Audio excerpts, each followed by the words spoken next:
మనం ఆరోగ్యంగా ఎదగడానికి ఆహారం అవసరమైనట్లే మొక్కలకు కూడా ఆహారం అవసరమని మీకు తెలుసా? కానీ మొక్కల ఆహారం చపాతీ, రొట్టె లేదా మనం తినే భోజనం కాదు. అది పూర్తిగా భిన్నమైనది. మొక్కలు బలంగా, ఆరోగ్యంగా ఎదగడానికి ఏం తింటాయో తెలుసుకుందాం. మొక్కలు బాగా పెరగాలంటే అనేక ముఖ్యమైన పోషకాలు అవసరం. ఈ పోషకాలు గాలి, నీరు, నేలలో లభిస్తాయి. వాటిలో కొన్ని ఎక్కువ పరిమాణంలో అవసరమవుతాయి. వీటిని స్థూల పోషకాలు, మ్యాక్రోన్యూట్రియన్స్ అంటారు. మరికొన్ని చాలా తక్కువ పరిమాణంలో అవసరమవుతాయి. వీటిని సూక్ష్మ పోషకాలు, మైక్రోన్యూట్రియన్స్ అంటారు. అయితే కొన్నిసార్లు నేలలో ఈ పోషకాలు తగినంతగా ఉండవు.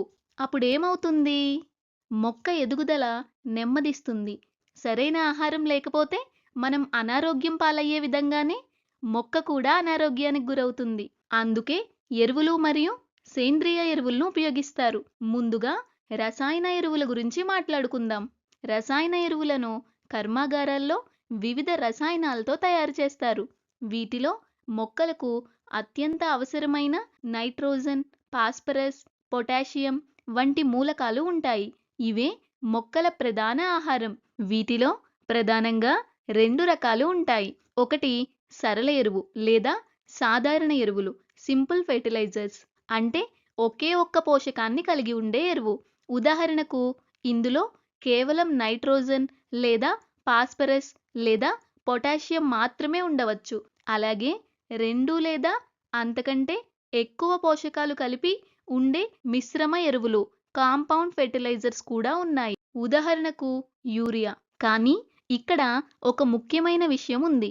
ఈ ఎరువులను సరైన మోతాదులో ఉపయోగించాలి. ఎక్కువగా ఉపయోగిస్తే వర్షపు నీటితో కలిసి ఇవి సమీపంలోని నదులు, చెరువుల్లోకి చేరి నీటిని కలుషితం చేస్తాయి. దీంతో చేపలకు హాని కలుగుతుంది.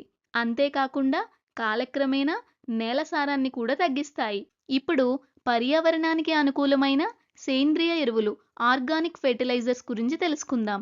సేంద్రియ ఎరువులు మొక్కలు మరియు జంతువుల వ్యర్థాలు కుళ్ళిపోవడం ద్వారా తయారవుతాయి. ఉదాహరణకు ఆవు పేడ, కంపోస్ట్ లేదా వంటింటి వ్యర్థాలు. ఇవి పర్యావరణానికి చాలా సురక్షితమైనవి. అలాగే నేలను ఆరోగ్యంగా ఉంచుతాయి.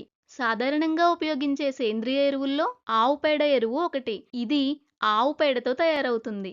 అలాగే కంపోస్ట్ ఎరువు. కంపోస్టు ఎరువు వంటింటి మరియు తోటలోని వ్యర్థాలతో తయారవుతుంది. తర్వాత పచ్చి ఎరువు ఉంటుంది. ఇందులో మెంతులు, ధనియాలు వంటింటి మొక్కలను పెంచి వాటిని నేలలో కలిపి ఎరువుగా ఉపయోగిస్తారు. చివరిగా వర్మీ కంపోస్ట్ ఉంటుంది. ఇది వానపాముల సహాయంతో తయారు చేయబడుతుంది. సేంద్రియ ఎరువులు పోషకాలను నెమ్మదిగా విడుదల చేసినప్పటికీ అవి నేల నాణ్యతను మెరుగుపరుస్తాయి మరియు కాలుష్యాన్ని కలిగించవు. ఇప్పుడు జీవ ఎరువులు, బయో ఫెర్టిలైజర్స్ గురించి మీరెప్పుడైనా విన్నారా? చాలా మందికి ఇది మొదటిసారి వినిపిస్తుండవచ్చు. జీవ ఎరువులు అంటే ప్రత్యేకమైన సూక్ష్మజీవులు. ఈ చిన్న జీవులు మొక్కలకు పోషకాలు మరింత సులభంగా అందేలా చేస్తాయి. రైజోబియం గురించి మీరు ఇప్పటికే విని ఉండవచ్చు. నైట్రోజన్ స్థిరీకరణ గుర్తుందా? రైజోబియం అనే సూక్ష్మజీవి మొక్కల వేర్లలో నివసిస్తూ వాతావరణంలోని నైట్రోజన్ను మొక్కలు ఉపయోగించగల రూపంలోకి మారుస్తుంది. ఇదే ఒక జీవ ఎరువు. ఇంకొక రకం బ్యాక్టీరియా అజిటోబాక్టర్. అలాగే నీలి ఆకుపచ్చ శైవలాలు కూడా జీవ ఎరువులుగా ఉపయోగించబడతాయి. చెరువుల్లో కనిపించే అజోల్లా అనే చిన్న నీటి మొక్క కూడా ఉంది.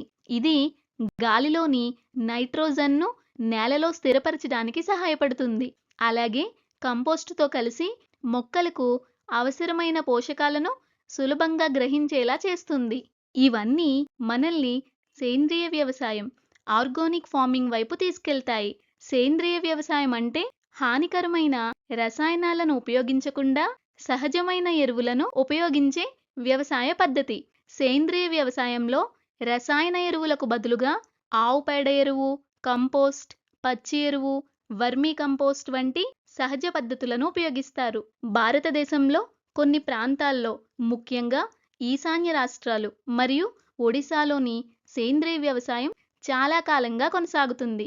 అక్కడ రైతులు పసుపు, అల్లం వంటి పంటలను ఎలాంటి రసాయనాలు ఉపయోగించకుండా పండిస్తారు. వారు కంపోస్ట్, పచ్చి ఎరువు, వర్మీ కంపోస్ట్ వంటి సహజ ఎరువులను ఉపయోగించి పర్యావరణాన్ని కాపాడుతూ ఆరోగ్యకరమైన పంటలను పండిస్తున్నారు.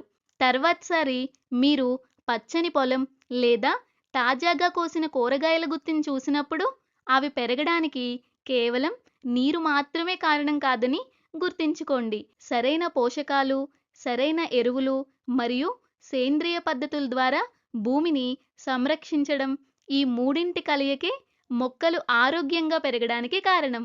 మరి వంటింటి వ్యర్థాలతో ఇంట్లోనే కంపోస్టు ఎరువును తయారు చేయాలని ఎప్పుడైనా ఆలోచించారా? ఒకసారి ప్రయత్నించండి. అలా చేస్తే మొక్కలు సహజంగా పెరగడానికి సహాయపడటమే కాకుండా పర్యావరణాన్ని కూడా కాపాడిన వారవుతారు.